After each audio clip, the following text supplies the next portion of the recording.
Tonight we're reading Stone Soup. I read this story when I was in grade 1.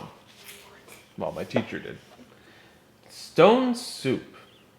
Illustrated by Diane Pedersen.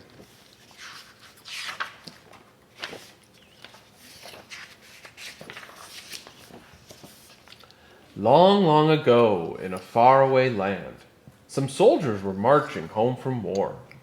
They were very tired, for they had traveled a great distance. They were also very hungry.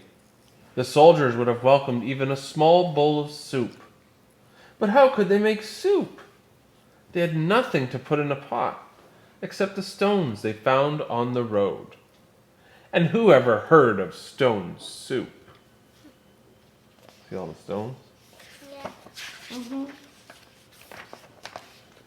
In the distance, the soldiers saw a small village. They thought about the comfortable beds and the delicious foods they might find there, and they walked a little faster. "I would be happy to get a loaf of warm bread and a nice bed to sleep in," said one soldier. "I'd be glad to even get one slice of bread and a warm barn to sleep in," said another. "We'll be lucky to find a few stale crusts before we are chased from the village," said the third. He knew that the townspeople would not want to share what they had with strangers. "Still, we could ask," said the first soldier. "Yes," agreed the second. "If we do not ask, we'll never know." "All right," said the third. "You will ask, then you will know." Even the dog wants to know. The townspeople had seen the soldiers coming, and now they were busy hiding their food. They hid their potatoes down their cellars, they tucked their vegetables under the beds, they stuffed their barley in their pillowcases, they hung their meat inside their closets, they lowered pails of milk down into the wells. At last, all the food in the entire village was hidden. The villagers went inside their houses and waited. When the soldiers arrived, they knocked on the first door they saw. "Could you spare some food and a place to sleep?" they asked. But the villagers said they had no extra beds and too little food for themselves. So the soldiers went to the next house, and the next, and the next. The answer was always the same. There was no food. There was no place to sleep. I see. I always see the pictures because I want to. Then one of the soldiers had an idea. "Good villagers," he called, "since you have no food, perhaps you will let us borrow a large cooking pot. Then we can make a pot of stone soup." "Stone soup?" whispered the villagers. "Who ever heard of stone soup?" "This is something we must find about," whispered the mayor. "Someone bring a pot, quickly." When the pot had been brought to the village square, the soldiers filled the water and built a fire beneath it. Finding good soup stones is the most important part, they said. Then they looked and looked, and finally each soldier found a nice, smooth stones. And they put stones into the pot and brought the water to a boil. Then they sniffed.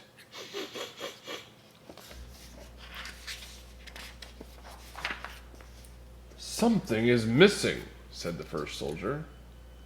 "Yes," agreed the second. "But what?" "Salt and pepper," said the third, sniffing the soup. Then he turned to the villagers and said, "We know you have no food, but could you find a bit of pepper and some salt? Pepper and salt will bring out the flavor of the soup stones." Are they actually going to eat the rocks? I guess we'll find out. At once, the mayor's wife disappeared and came back with some salt and pepper. "Thank you," said the soldiers, as they shook the salt and pepper into the pot. "It smells better already." They all sniffed the soup. Then one of the soldiers said, "A good stone soup should have some onions. But since there are none, we will simply do without them." A peasant woman heard the soldier and said, "I may have an onion or two." She hurried home. Soon she returned with half a dozen peeled onions, which she dropped into the soup.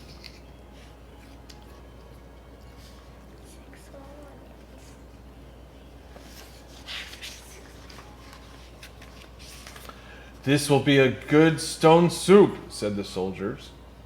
"It's a pity we don't have any celery. But that would be hoping for too much. After all, we were lucky to find such good soup stones in the first place." A farmer's wife heard this and ran home. In a few minutes she returned with several stalks of celery, which she cut into small pieces and tossed into the soup.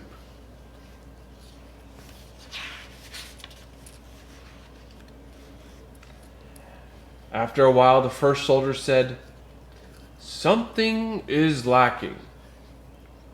"There are no carrots," agreed the second.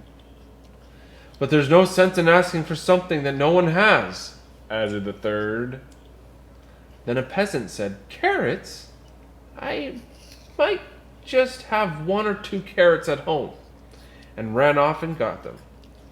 He returned with several crisp orange carrots, which he sliced into the soup. 11 carrots.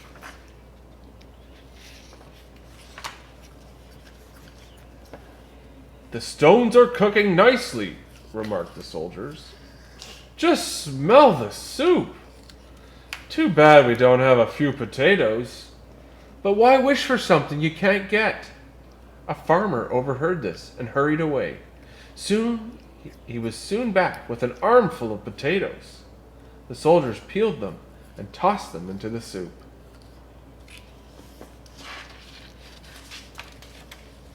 This is so dumb. Then the first soldier stirred the soup, saying, "It is a bit too thin, but since there is no barley to thicken it, we'll have to be satisfied." The town miller heard this and ran to his mill. Soon he returned with some barley, which he stirred into the pot.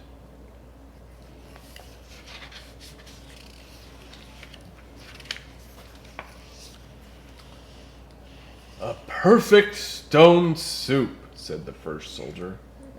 "If only it were a bit richer," suggested the second soldier. "Too bad we don't have no milk to stir in it." Milk?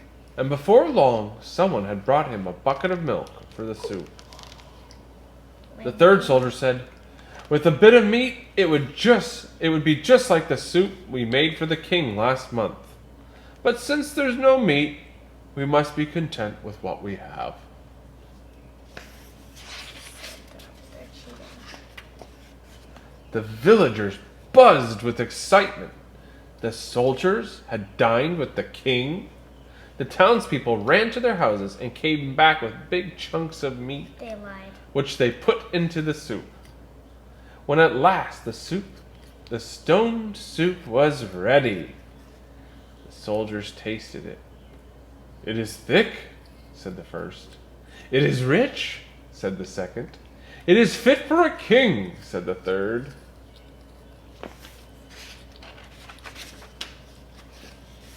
Now the villagers decided that if the soup were really fit for a king, then it could not be served alone. So they brought out loaves of bread and roast and barrels of cider. Long tables were set in the village square, and everyone sat down to eat. And all the villagers agreed that the soup was thick, rich, and fit for a king. They could hardly believe it had been made from stones. You guys are fishing. They ate and drank and danced well into the night. Then they took the soldiers into their homes and let them sleep in the most comfortable beds. In the morning, everyone gathered again in the village square. "Thank you for everything," said the soldiers. "We want to thank you," said the mayor. "You have taught us something important."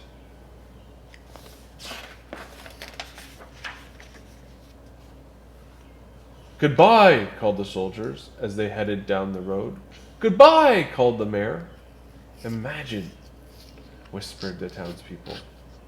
"Thick, rich soup made from stones. No one will ever believe it.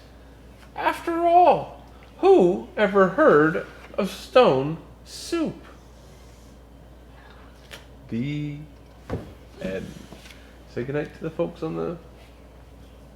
Say goodnight. Night. Good night. I hope you enjoyed stone soup.